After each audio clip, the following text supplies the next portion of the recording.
नमस्कार साथियों, मेरा नाम है जय मौर्य और स्वागत है आप लोगों का गुरुकुल स्टडी अड्डा में। साथियों, आज मैं आप लोगों के लिए यूपी बोर्ड क्लास 6 हिंदी का अभ्यास प्रश्न लेकर के आया हूं। तो आज का हमारा पाठ है 8 और पाठ का नाम है साथियों हार की जीत। तो चलिए इसका अभ्यास प्रश्न तथा भाषा की बात को देख लीजिए। तो यहाँ देख लीजिए साथियों, पहला प्रश्न है, बाबा भारती ने खड़ग सिंह से उस घटना को किसी के सामने प्रकट न करने के लिए क्यों कहा। आंसर इसका देख लीजिए साथियों, बाबा भारती ने उस घटना को किसी के सामने प्रकट न करने के लिए इसलिए कहा कि फिर कोई किसी गरीब पर विश्वास नहीं करेगा। एक बार फिर सुनिए, बाबा भारती ने उस घटना को किसी के सामने प्रकट न करने के लिए इसलिए कहा कि फिर कोई किसी गरीब पर विश्वास नहीं करेगा। अब आइए प्रश्न संख्या दूसरा देखते हैं। यहाँ देखिए, प्रश्न संख्या दूसरा है, बाबा भारती द्वारा की गई प्रार्थना से डाकू खड़ग सिंह पर क्या प्रभाव पड़ा। इसका आंसर देखिए, बाबा भारती द्वारा की गई प्रार्थना से खड़ग सिंह पर यह प्रभाव पड़ा कि वह उस घोड़े को उनके अस्तबल में बांध आया। एक बार फिर सुनिए, बाबा भारती द्वारा की गई प्रार्थना से खड़ग सिंह पर यह प्रभाव पड़ा कि वह उस घोड़े को उनके अस्तबल में बांध आया। अब तीसरा प्रश्न देख लीजिए। तीसरा प्रश्न है, कहानी के आधार पर नीचे दी गई घटनाओं को सही क्रम दीजिए। तो यहाँ देखिए, नंबर 1 क्या है, बाबा भारती घोड़े के गले से लिपटकर रोने लगे। नंबर 2, खड़ग सिंह ने बाबा भारती की आवाज़ सुनकर घोड़ा रोक लिया और कहा, बाबा जी यह घोड़ा अब न दूंगा। नंबर 3, बाबा भारती की सारी रात अस्तबल की रखवाली में कटने लगी। नंबर 4, अपाहिज वेश में खड़ग सिंह घोड़े को दौड़ाकर जाने लगा। नंबर 5, घोड़े की चाल देखकर खड़ग सिंह के हृदय पर सांप लौट गया। नंबर 6, माँ को अपने बेटे और किसान को लहलहाते खेत को देखकर जो आनंद आता है वही आनंद बाबा भारती को अपना घोड़ा देखकर आता था। नंबर 7, बाबा भारती और खड़ग सिंह अस्तबल में पहुँचे। नंबर 8, खड़ग सिंह जाते जाते कह गया, बाबा जी यह घोड़ा मैं आपके पास न रहने दूंगा। नंबर 9, बाबा ने कहा इस घटना को किसी के सामने प्रकट न करना, नहीं तो वे किसी गरीब पर विश्वास न करेंगे। नंबर 10, खड़ग सिंह ने सुल्तान को उसके स्थान पर बांध दिया। अब इसका आंसर देख लीजिए जो सही क्रम में लगाया गया है इन घटनाओं को। कहानी के आधार पर दी गई घटनाओं को सही क्रम इस प्रकार है। घटनाओं का सही क्रम इस प्रकार है। नंबर 1, माँ को अपने बेटे और किसान को लहलहाते खेत को देखकर जो आनंद आता है वही आनंद बाबा भारती को अपना घोड़ा देखकर मिलता था। नंबर 2, बाबा भारती और खड़ग सिंह अस्तबल में पहुँचे। नंबर 3, घोड़े की चाल देखकर खड़ग सिंह के हृदय पर सांप लौट गया। नंबर 4, खड़ग सिंह जाते जाते कह गया, बाबा जी यह घोड़ा मैं आपके पास न रहने दूंगा। नंबर 5, बाबा भारती की सारी रात अस्तबल की रखवाली में कटने लगी। नंबर 6, अपाहिज वेश में खड़ग सिंह घोड़े को दौड़ाकर ले जाने लगा। इसके बाद यहाँ देखिए, नंबर 7, खड़ग सिंह ने बाबा भारती की आवाज़ सुनकर घोड़ा रोक लिया और कहा, बाबा जी यह घोड़ा अब न दूंगा। नंबर 8, बाबा ने कहा इस घटना को किसी के सामने प्रकट न करना, नहीं तो वे किसी गरीब पर विश्वास न करेंगे। नंबर 9, खड़ग सिंह ने सुल्तान को उसके स्थान पर बांध दिया और बाहर निकलकर सावधानी से फाटक बंद कर दिया।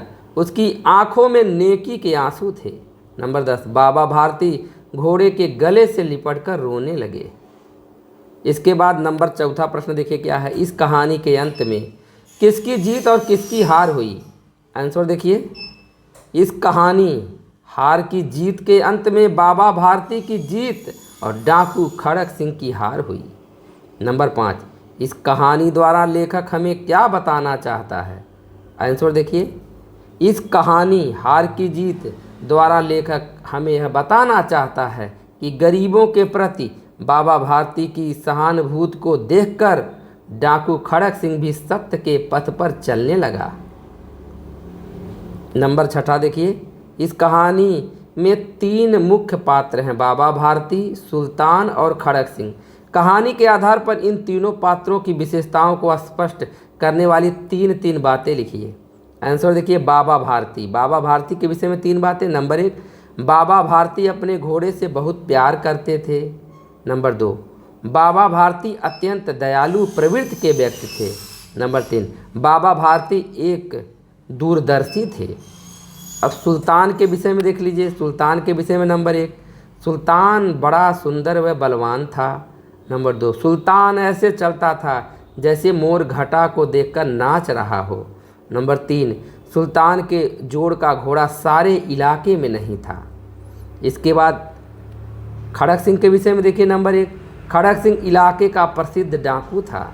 नंबर 2, जो वस्तु उसे पसंद आ जाए उस पर वह अपना अधिकार समझता था। नंबर 3, खड़क सिंह एक डाकू के साथ में एक अच्छा इंसान भी था। वह बाबा भारती को उनका घोड़ा लौटा देता है। 7वां प्रश्न देखिए।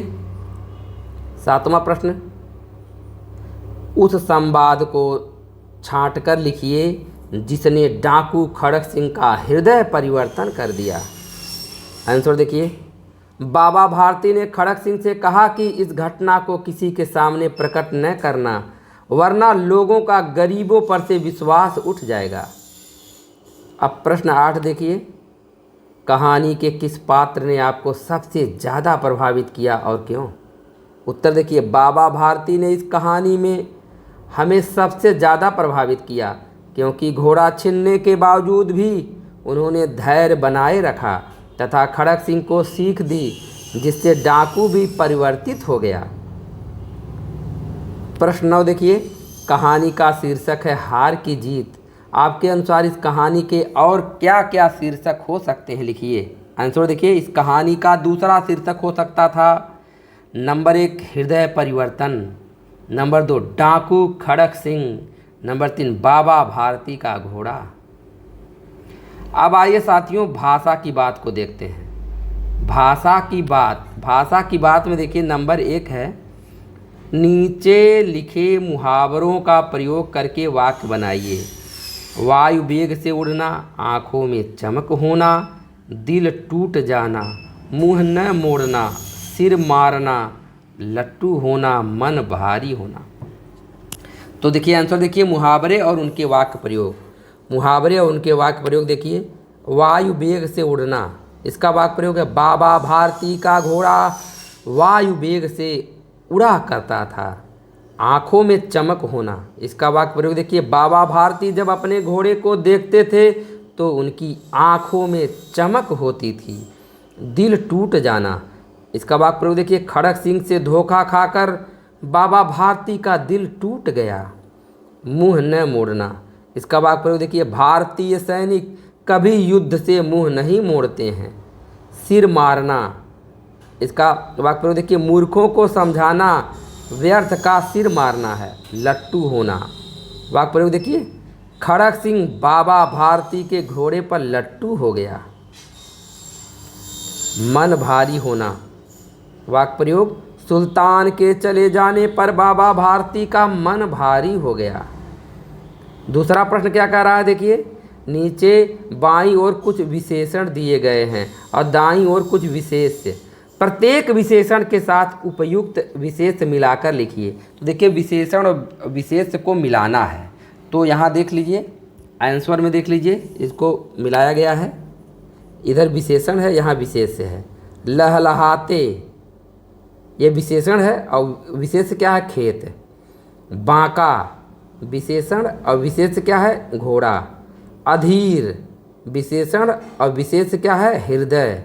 ऊंचे विशेषण और विशेष क्या है, विचार। ठंडा विशेषण और विशेष क्या है, जल। तीसरा प्रश्न देखिए, कहो इधर कैसे आ गए, सुल्तान की चाह खींच लाई। इनमें से पहला वाक्य बाबा भारती और दूसरा वाक्य डाकू खड़क सिंह का है।